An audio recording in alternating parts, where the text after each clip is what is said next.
انسان جو حصی امور ہیں یا حصی مأکولات اور مشروبات ہیں یا ادویات ہیں، ادویات سے مراد جو قدرتی چیزیں ہیں ان کا استعمال بھی حفظ کے لیے کرے، وہ چیزیں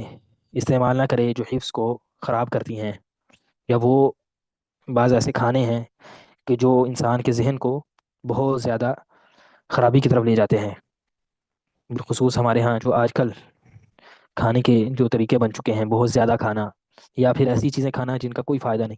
تو یہ جو ساری چیزیں ہیں یہ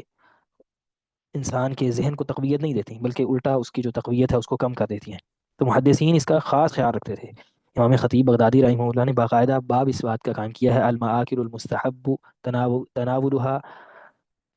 والمأمور باجتنابها للحفظ، کہ حفظ کے لیے کون سی ایسے کھانے ہیں جن کا کھانا مستحب ہے کہ جن سے فائدہ ہوگا اس کو، اور وہ کون سی چیزیں جو نہیں کھانی ان سے اجتناب کرنا چاہیے تاکہ اس کا حافظہ خراب نہ ہو. اسی طرح ابن الجوزی رحمہ اللہ کی جو کتاب ہے حفظ کے حوالے سے، تو اس میں بھی جو ان کی کتاب ہے الحث علی حفظ العلم و ذکر کبار الحفاظ، تو اس کتاب میں بھی انہوں نے باقاعدہ باب قائم کیا ہے کہ وہ کون سی چیزیں ہیں جو کھانی چاہیے تاکہ انسان کا حافظہ جو ہے مضبوط ہو، اور اس میں پھر محدثین کے علماء کے اقوال کو ذکر کیا ہے. خطیب بغدادی رحمہ اللہ نے جیسا کہ ذکر کیا ہے، عبداللہ بن جعفر بیان کرتے ہیں کہ سیدنا علی بن ابی طالب رضی اللہ تعالیٰ عنہ کے پاس ایک آدمی آیا اور فشکا الیہ النسیان، اس نے اپنے حافظے کی خرابی کا شکوہ کیا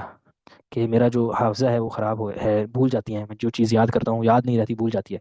تو انہوں نے فرمایا علیک بالبان البقر، کہ گائے کا دودھ پیا کرو، فإنه يشجع القلب ويذهب بالنسيان، کہ یہ جو ہے وہ دل کو چست کرتا ہے اور